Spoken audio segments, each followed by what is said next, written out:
Magandang araw mga kaibigan. Welcome back dito sa aking channel. Dito lamang yan sa storytelling ng abot kamay na pangarap.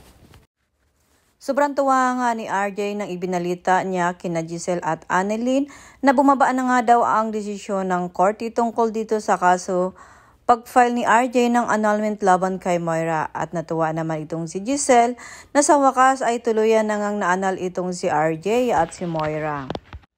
Maya-maya nga naman ay si Annalyn naman ang pinatawag nito ni RJ upang sabihin na invalid na nga ang kasal nito kay Moira at mapapakasalan na nga daw ni RJ ang ina niyang si Lynette.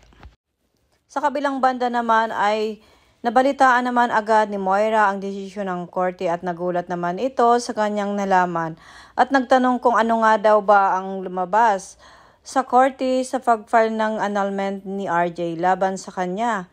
Malungkot at ibinalita naman ng attorney sa kaniya na sa wakas ay tuluyan ng walang bisa ang kanilang kasal.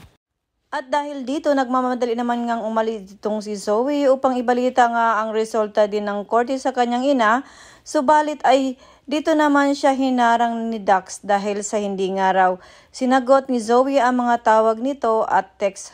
Gusto nga makipagkita ni Dax kay Zoe dahil nga naudlot nga itong kanilang unang date dahil sa paggugulo ni Justin sa kanila. At ito naman ay umayaw na nga itong si Zoe kay Dax at muntik na nga masaktan ni Dax itong si Zoe at binalaan na talagang masasaktan daw itong si Zoe kung hindi nga susunod sa lahat ng mga sa gusto niya na mangyari ni Dax.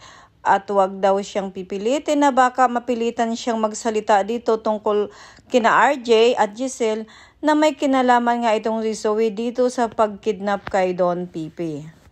Samantala palihim ngang bumisita itong si Carlos kay Lynette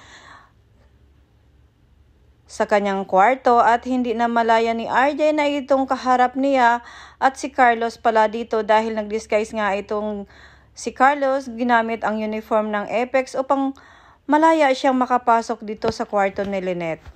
Dito nga ay kinausap ni Carlos ng palihim si Lynette na sana nga ay gumising na nga ito at sana daw ay mapatawad siya sa lahat-lahat ng kanyang ginawa. At maya-maya ay papunta na nga itong si RJ sa kwarto ni Lynette at kausap nga itong si Giselle. Sa kanyang telepono na siya na lamang muna ang magbabantay kay Lynette at si Giselle naman mag-aasikaso sa kaso ni Moira dahil hindi niya raw ito hahayaan na makalaya itong si Moira. At nang bumukas nga ang pinto ng kwarto ni Lynette ay nagulat nga itong si Carlos na biglang dumating nga itong si RJ at si Giselle.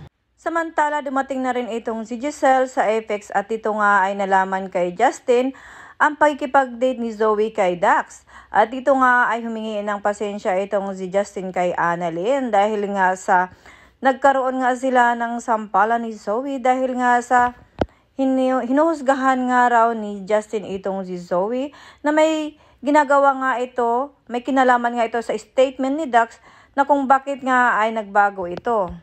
At yun nga rin ang napansin ni Annalyn dito kila Zoe na may napansin nga ito kina Dax at Zoe na parang ang may hindi nga tama at diretsahan ngang tinanong ni Annalyn itong si Zoe na may kinalaman ba siya dito.